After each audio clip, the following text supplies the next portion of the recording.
Assalamualaikum warahmatullahi wabarakatuh. Selamat pagi buat teman-teman. Mudah-mudahan teman-teman hari ini dalam keadaan sehat walafiat dan dimudahkan urusannya. Dan semoga aktivitas serta rezeki yang didapatkan di hari ini semoga Allah beri keberkahan.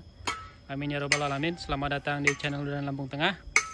Alhamdulillah hari ini saya silaturahim ke Loh Janei Farm untuk banyak belajar seputar perawatan durian, baik yang masih dalam fase vegetatif dan tentunya juga belajar yang sudah berbuah.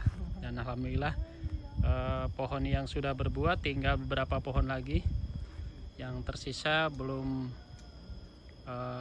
habis semua, jadi masih ada 1-2 dan sepertinya bawor yang masih. Dan hari ini kita alhamdulillah ditemani Mas Angga. Jadi Mas Angga kemarin sudah pulang dari Pulau Jawa, jadi nanti kita juga bakal ngobrol-ngobrol sama Mas Angga apa saja yang didapatkan dari sana. Mudah-mudahan bisa dibagikan buat teman-teman. Nah, ini yang di blok atas. Jadi temanya hari ini kita seputar vegetatif nih. Jadi pertumbuhan masih melanjutkan yang kemarin. Jadi masih diperlebar untuk busutnya. Jadi biar pertumbuhannya lebih maksimal, mengingat untuk tanah di Loh Janei Farm ini tanahnya berbatu, kemudian untuk jenis tanahnya itu seperti semi clay, agak tanah liat gitu ya, campurlah antara cadas kemudian berbatu. Ini oci itu juga sedang di pruning Mas Tekun. Nah, jadi untuk program vegetatif sendiri untuk perawatan itu mulai pelebaran busut, kemudian yang memang mungkin dari segi daunnya memang harus dipruning karena dibuang tentunya yang cabang-cabang tidak untuk kedepannya tidak dibutuhkan, kurang bagus. Jadi lebih baik disisakan yang memang benar-benar nantinya akan disiapkan untuk produktif. Ini dia. Ini sekitar usia 2 tahun ya, 2 tahun 1 bulan kurang lebih, blok atas. Nah ini dia Mas Angga. Nah, 2 tahun 1 bulan dari bibit. Ini apa ya dulu ya? Tapi polybag kecil dulu. Nah ini sisa-sisa bibit ya? Iya, kayaknya lebih kecil dari ini sih dulu Tanamnya? Iya. Kurang lebih segini dulu ya? Sekitar 60 ke 70 cm dulu.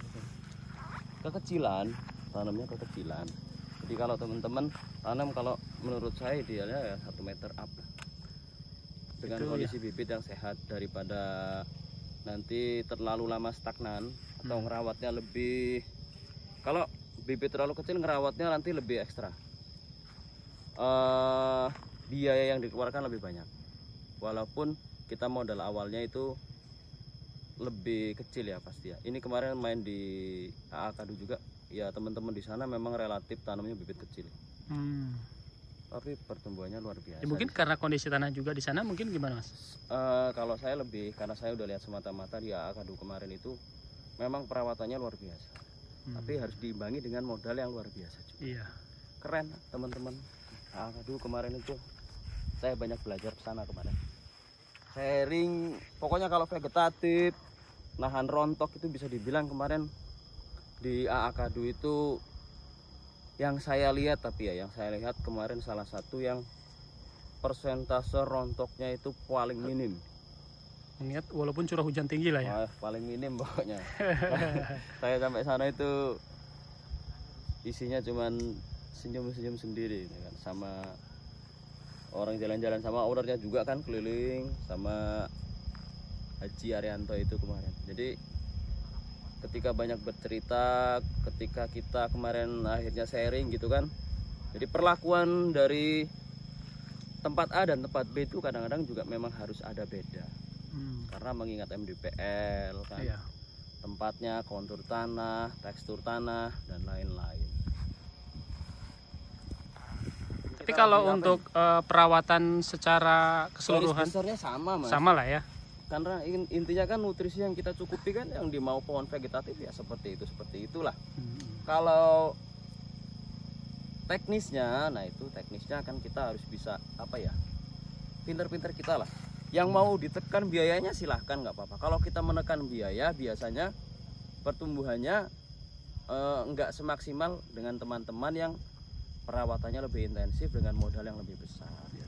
Artinya beda lahan bisa beda cara lah ya mungkin lah ya.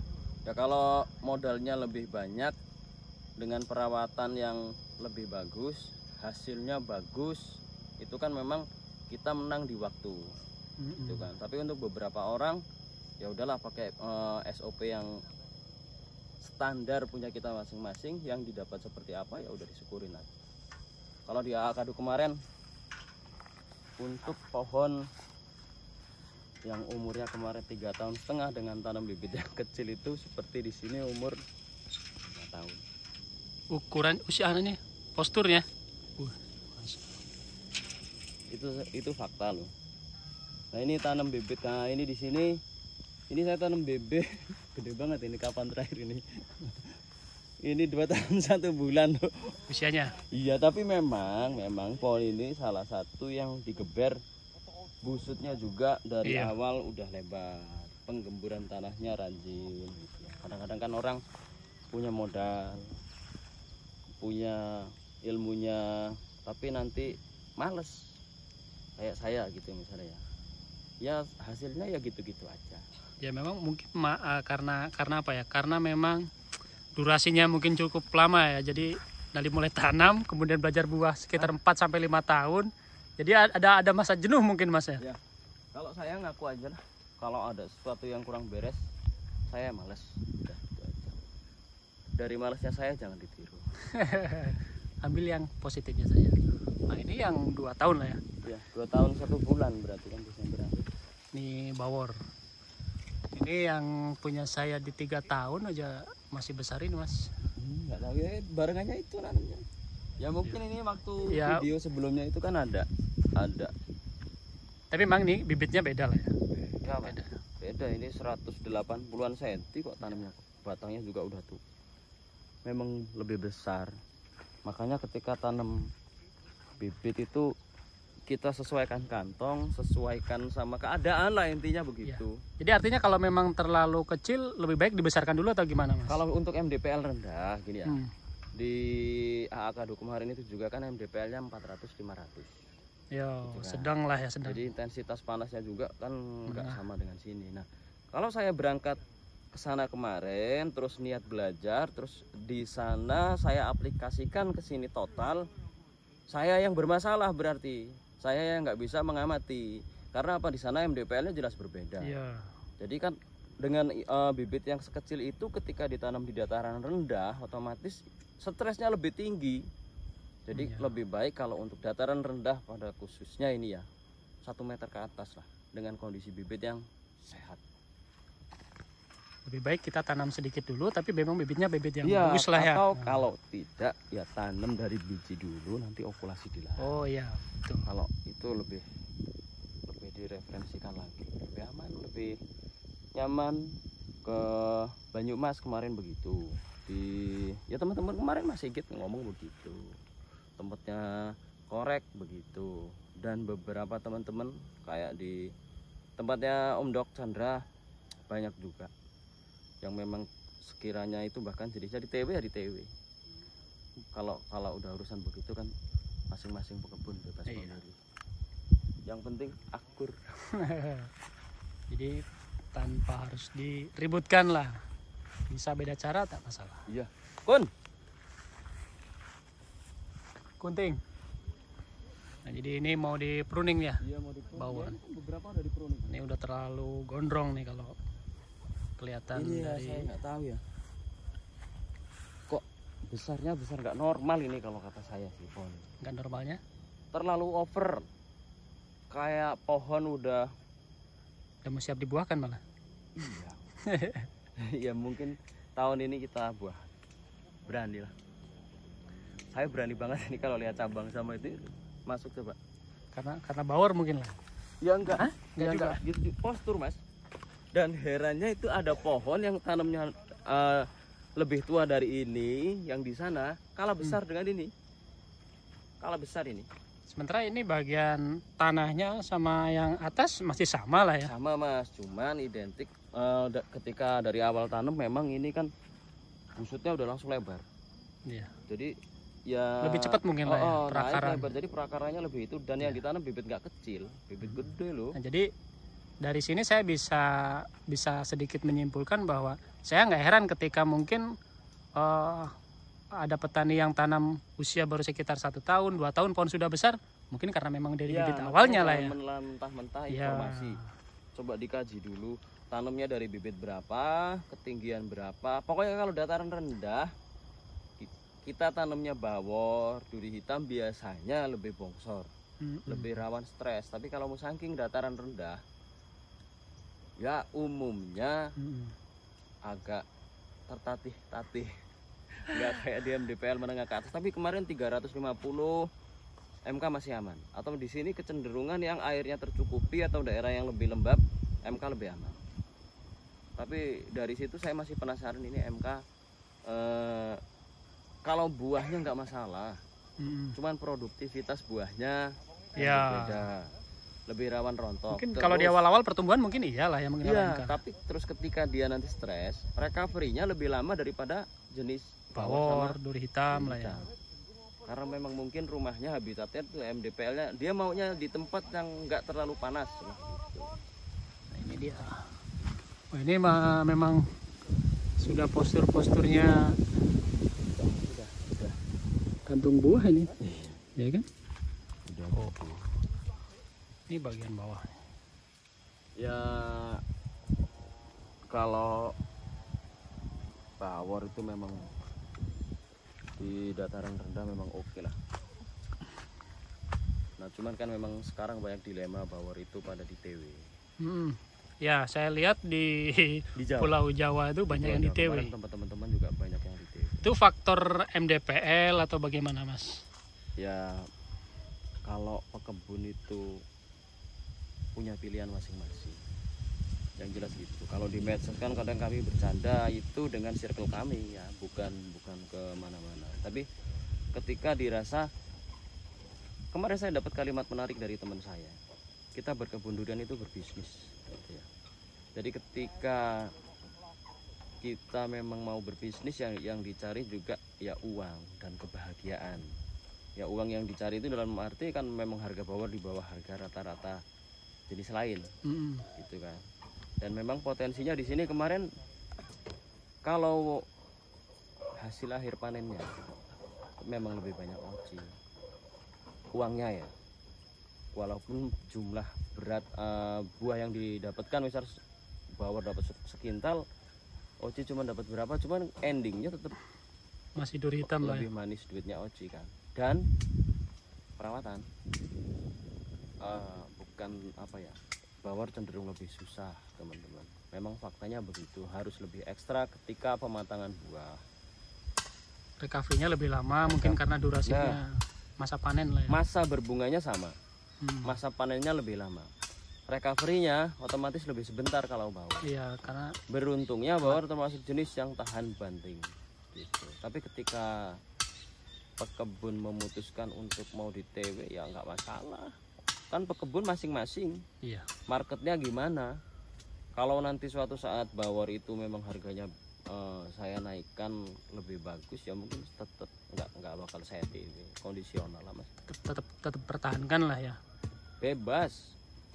Kadang-kadang orang yang menilai berlebih itu justru orang yang nggak tanam. Betul. Ada yang nggak tanam tapi ikut komen atau gitu. Ya nggak apa-apa, orang sama-sama duren kok. Yang penting kan akur. Kun, pruning ini Kun. Kita pruning deh ini. Emang ya, bau-baunya mau di generatif. Mesin ini. Bisa jadi nanti bisa 1 atau 2 kali nggak terubus? Bisa Mas. Bisa ya. Pokoknya nanti sebisa mungkin itu habis seperti kloter-kloter awal kemarin. Kan kayak yang bawor itu kan beberapa Januari itu kan udah habis. Tanggal 20-an berapa itu udah habis.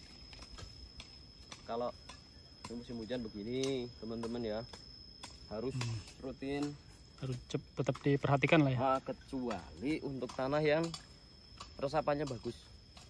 lahannya miring, resapannya bagus. Nggak dibeginiin mungkin nggak apa-apa, aman. Yang Tapi terpenting kalau dia di sini nggak bisa. tetap apa agak miring lah ya, untuk ini gundukannya mau lah. nggak mau lah, ini kan batunya kayak baris. Ya, betul. Tapi yang mau nggak mau harus nggak ada penawaran sama sekali, harus begini. Wah, itu bunyinya tak kan batu-batu begini semua. Tapi nggak apa-apa, sama tempatnya korek kemarin batunya segini 3DF Om Arif Sama aja ya. sama. Tapi kalau untuk tanahnya sama. Ya beberapa nggak seperti ini ya, beberapa ya cuman kan batunya sama Mas. Ya tantangan sendiri dan lahannya kan begini. Iya. Nah yang saya dapetin dari tempatnya beliau, jadi ketika saya datang ke kebun siapapun kemarin saya belajar. Ke kebunnya Om Yanu saya belajar. Om Dok, Dr. Chandra. Tempatnya Om Dok saya belajar, ke AA Kadu saya belajar, ke tempatnya Om Arif saya belajar, ke Banjarnegara kemarin saya belajar, dan ke tempat teman-teman lain yang saya lupa kalau mau nyebutin siapa aja, saya mampir banyak. Bahkan kemarin nih ada yang lokal yang memang kurang bagus di TW sama Oci. Satu pohon bisa sekitar 600 buah ada yang jadi satu pohon itu 600 karena dirasa kurang ideal. Diseleksi sisa 300 duri hitam. itu dirawat maksimal. Rasanya Harga jualnya juga. jadi kalau 300 dengan bobot yang kemarin rata-rata itu 2,5 kilo, hampir 2 kilo, ya 2 kiloan lah. Taruhlah 2 kilo lah ya. Ya, 600 kilo ya berarti. bisa dihitung teman-teman berapa nilainya. Kalau kali 120 ya. 600 kali 200 ya. Iya. Mobil bahkan satu mobilnya. Itu satu pohon lah ya. Kemarin ada 20-an pohon. Ya memang yang saya lihat kemarin memang benar-benar bagus. Kami nggak mengada-ngada, kami nggak melebih-lebihkan, bukan. Tapi walaupun dia pohon lokal yang di TW juga memang dirawat betul-betul lah ya. Nah, lebih ngerawatnya ngelebihin. Bahkan asam amino, saya dengar asam amino lebih kuat kayaknya malah. Betul Mas. Iya kan? Satu pohon kemarin masuk 180-an liter. Yang murninya. Jadi kalau itu pekatannya ya, Iya. 180 liter. Jadi ketika dilarutkan ya banyak itu. Tapi tetap ditambahin unsur tinggi kalium. Nah, kenapa nggak terlalu ribet kalau pohon tua, karena akarnya kemana-mana kan. Iya. Mikro udah dapet, kalsium udah dapet gitu kan. Tinggal nambahinnya itu asam amino sama kaliumnya buat fase pematangan. Udah bagus. Istimewa kemarin hasilnya. Di Banjarnegara itu musangkingnya juga bagus, ocinya juga bagus, produktivitasnya bagus. Jadi Tapi poin plusnya apa ini dari Jawa? perawatan.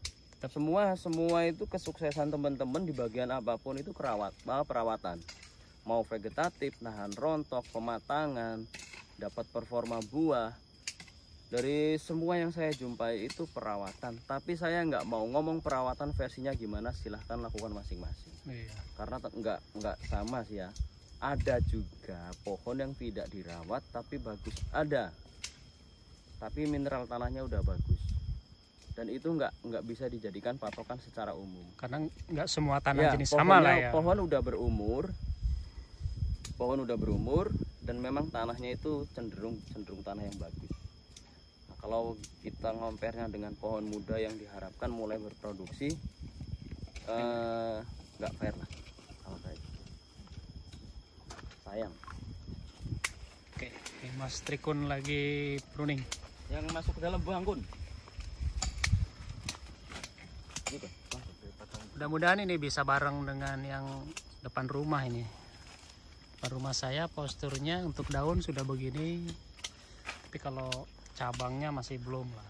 Ya mudah-mudahan nanti sampai waktunya program generatif sudah cukup mumpuni. Nah, ini udah mulai terbuka nih di sinar matahari dari sini.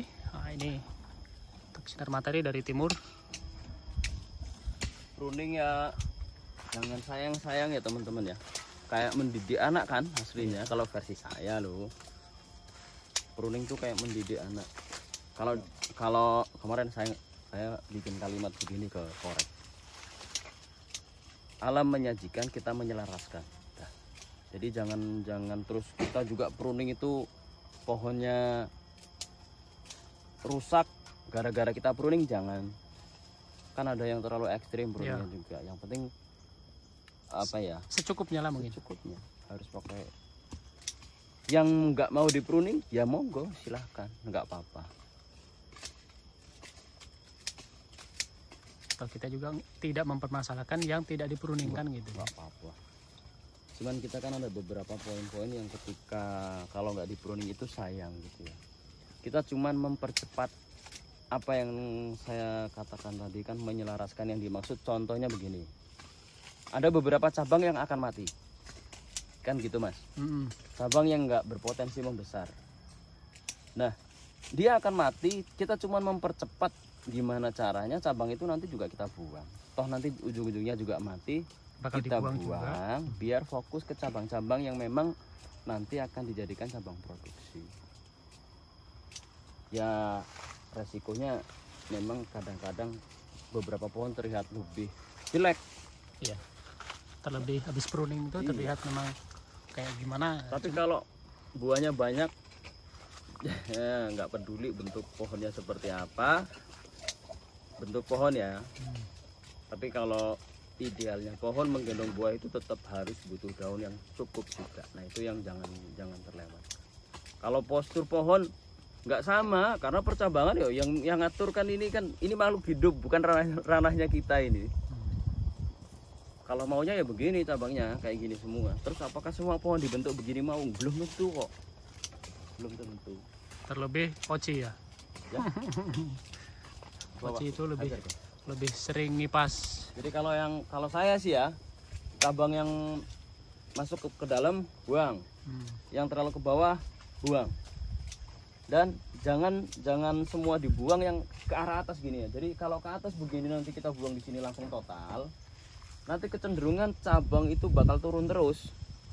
Jadi dia dikasih potensi juga biar agak naik. Agak Nanti kan naik lah karena cabang mau melebar terus, jadi ada cabang-cabang baru yang bakar terus ke sana mas. Kalau turun gini nanti jelek. Iya. Ada kesalahan di kami, ada kesalahan begitu. Jadi biar nggak terulang sama teman-teman. Kun, mana ini terlalu cocok wan iki. Yes, hajar wae kun. Ada yang tambahkan? Oke, cukup mas. Oke, cukup.